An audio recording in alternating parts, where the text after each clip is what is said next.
Hello વિદ્યાર્થી મિત્રો, અરવિંદ ભોજાણી તમારો માનવ ક્લાસીસમાં ફરી હાર્દિક સ્વાગત કરું છું. ચાલો વિદ્યાર્થીઓ, આજે આ વિડિયોની અંદર ચેપ્ટર નંબર 7 ના આપણે મોસ્ટ આઈએમપી દાખલા જે આપણા પેપરની અંદર ખાસ કરીને બેઝિક વાળાને અને સ્ટાન્ડર્ડ વાળાને બેને આના દાખલા ત્રણ માર્કમાં આવી શકે એમ છે, બરાબર. તો આજે હું તમને આ વિડિયોની અંદર એના મોસ્ટ આઈએમપી દાખલા તમને શીખવાડવા માંગુ છું કે જેથી તમને એના બિંદાસ તમે અહીંયા દાખલા કરી શકો અને તમને પણ એમ થશે કે મેં કઈ કામ કર્યું છે. તો બરાબર, તો એના માટે તમારે આપણી ચેનલને લાઈક કરવી પડશે અને સબસ્ક્રાઇબ પણ કરવી પડશે અને તમારા ભાઈ મિત્રોને પણ શેર કરો કે જેથી એ પણ શીખી શકે, બરાબર. ચાલો, બિંદુ -1 અને 6, બિંદુઓ -3 અને 10 અને 6 અને 18, 6 અને -8 ને જોડતા રેખાખંડનો કયા ગુણોત્તરમાં વિભાજન થાય. મેં તમને કીધું હતું આપણા જૂના વિડીયોમાં, તમે 7મું ચેપ્ટર તમે ભણ્યા હશો તેની અંદર તમને ખબર જ છે કે કયા ગુણોત્તરમાં વિભાજન થાય એટલે એક જ વસ્તુ તમારે લખવાની થશે, વિભાજનનું સૂત્ર. જો તમે વિભાજનનું સૂત્ર લખશો તો આ દાખલો તમારો કમ્પલસરી થઈ જશે, પણ એ તમને ખબર પડવી જોઈએ, બરાબર. એ તમને ખબર પડવી જોઈએ કે કયો બિંદુ અંદર રહેશે, કયો બિંદુ બાયણે રહેશે, બરાબર. તો ચાલો, તો હવે આપણે આ અંદરની બાજુનું રહેશે. કેમ કે આ બે વચ્ચે જોડતા રેખાખંડનું સમાન બિંદુ છે, તો આપણે અહીંયા લખી શકીએ આવી રીતના, અને હું A નામ આપી દઈશ અને B નામ આપી દઈશ અને P નામ આપી દઈશ. A બરાબર આ થઈ છે -3 10, પછી 6 અને -8, ને આ જે છે -1 અને 6. આપણે એને ગુણોત્તર શોધવાનો છે. તો ગુણોત્તર શોધવા માટેનું સૂત્ર તમારું આવું છે. પહેલા ધારવું પડશે. ધારો કે P -1 6 બિંદુઓ A -3 10 અને B 6 અને -8 ને M1 જેમ M2 ગુણોત્તરમાં વિભાજન થાય છે. રેડી? ચાલો, PXY M1 X2 M2 X1 M1 plus M2, પછી M1 Y1 M1 Y2, બરાબર. આ એનું સૂત્ર છે, M2 Y1 છેદમાં M1 plus M2. હવે આમાં કિંમત મૂકી દો. તો P -1 અને 6 M1 તો શોધવાનો છે. X2 એટલે કેવું થશે? X2 એટલે આ થાય 6, એટલે અહીંયા 6 ડાયરેક્ટ હું લખું છું 6 M1. રેડી? હવે M2 તો એમને બદલાઈ છે X1 એટલે કે -3, તો એ માઈનસ પ્લસ માઈનસ થઈ જાય, તો 3M2 થઈ ગયું છેદમાં M1 પ્લસ M2. રેડી? હવે Y2 એટલે -8 M1 અને 10 M2 છેદમાં M1 પ્લસ M2.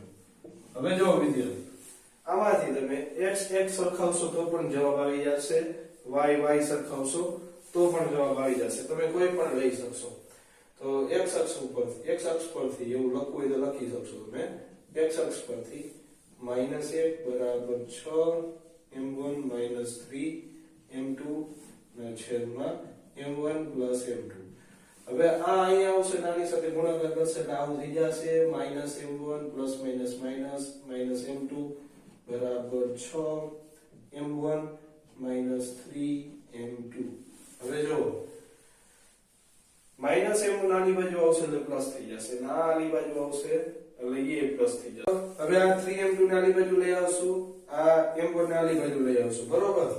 હવે જો આ આની બાજુ આવશે એટલે પ્લસ થઈ જશે, ને આ આની બાજુ આવશે એટલે એ પ્લસ થઈ જશે, એટલે 3M2 -M2 બરાબર 6M1 પ્લસ M1.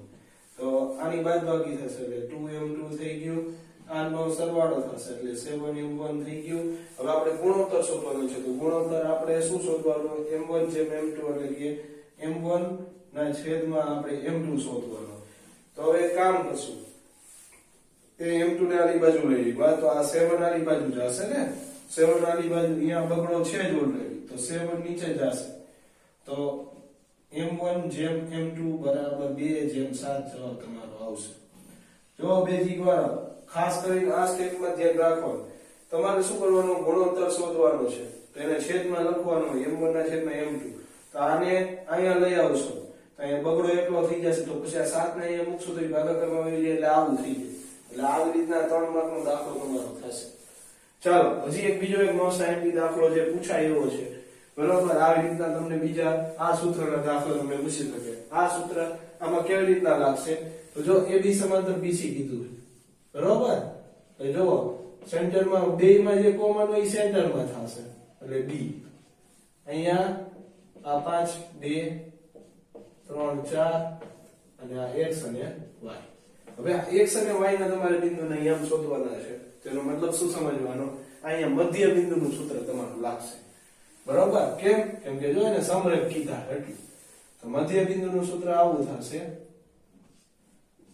bxy કૌંસમાં x1 x2 ના છેદમાં 2 y1 y2 ના છેદમાં 2 હવે b 3 4 અથવા તો ખાલી 3 4 લખશો તો પણ ચાલશે બરોબર હવે x1 તો આનું 5 x2 એટલે x ના છેદમાં 2 2 પ્લસ y છેદમાં 2 રેડી હવે x અને y સરખાવી દો 3 બરાબર 5 પ્લસ x ના છેદમાં 2 અને 4 બરાબર 2 પ્લસ y ના છેદમાં 2 હવે આને અહીંયા લઈ આવો ગુણાકારમાં તો 3 ગુણ્યા 2 બરાબર 5 પ્લસ x 4 ગુણ્યા 2 બરાબર 2 પ્લસ y તો 3 દુ 6 બરાબર 5 પ્લસ x 4 દુ 8 2 પ્લસ y તો x ને બનાવો કરતા 6 માઈનસ 5 તો x બરાબર આવ્યો 1 તો અહીંયા y ને બનાવો કરતા તો 8 માઈનસ 2 તો y બરાબર 8 માંથી 2 જશે બરાબર તો 6 વધશે તો આ બે જવાબ આવ્યો તો એનો મતલબ ઈ કે c ના બિંદુના યામ જે છે x અને y ઈ એને 1 અને 6 થાય લ્યો તો ચાલો વિદ્યાર્થીઓ આ દાખલો અહીંયા તમારો કમ્પ્લીટ થાય છે અને મોસ્ટમાં મોસ્ટ એમપી દાખલા છે આ તમને ખબર પડે કે મધ્ય બિંદુના દાખલા ખાસ કરીને બેઝિક કરવા માટે કેવી રીતના પૂછાશે ચાલો સ્ક્રીનશોટ પાડજો